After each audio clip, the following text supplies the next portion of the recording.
Fil-konferenza dwar l-impjiegi u x-xogħol, l-Europarlamentari Nazzjonalista David Casa qal li meta l-Partit Nazzjonalista qed iwiegħed 25,000 impjieg din hija kollha kwistjoni ta' kredibilità. One News staqsih dwar kemm kienet iċ-ċifra tal-qatt fil-bidu ta' din il-leġislatura u l-aħħar ċifri ppubblikati x-xahar li għadda. Iżda David Casa ma kienx jaf iwieġeb. Taf tgħidli kemm kienu nies bla xogħol f'Marzu tal-2008 u kemm kienu f'Jannar li għadda skont l-informazzjoni ovvjament provduta mill-ITC? Ġej issaqsini f'Marzu tat-2008 kemm hawn nies, kemm kien hemm nies jirreġistra. Int bis-serjetà. Jiġifieri inti qbad ma' xahar ta' sena u tgħidilna kemm kien hemm nies jirreġistraw.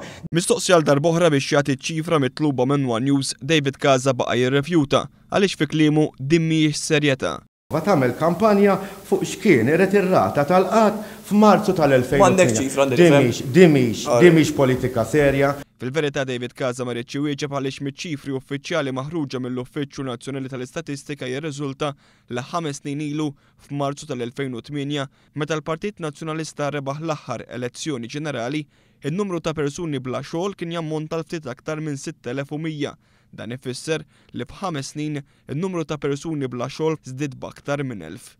Il-konferenza tal-aħbarijiet kellha bħala kelliem il-kandidat nazzjonalista u ex-trade unionista Gejtu Vella.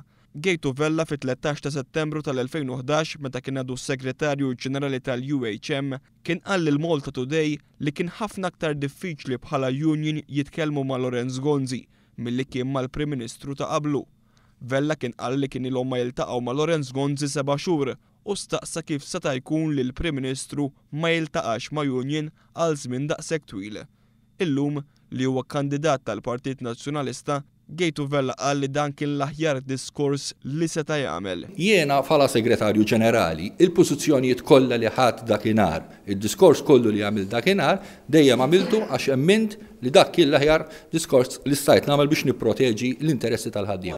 Sa dan it-tant, fl-istess konferenza spikka l-mod kif David Casa iddefenda lill membri tal-Gabinett meta mhux qed jgħidu ċifra ta' kemm fil-verità taw lura mill-500 € żieda fil-ġimgħa li ħadu għal 3 snin u nofs. Il-Ministri tagħna irrifondew lura dak li kellhom jirrifondu. Kollox? Ġew Muscat, iva, irrifondew kollox, iva.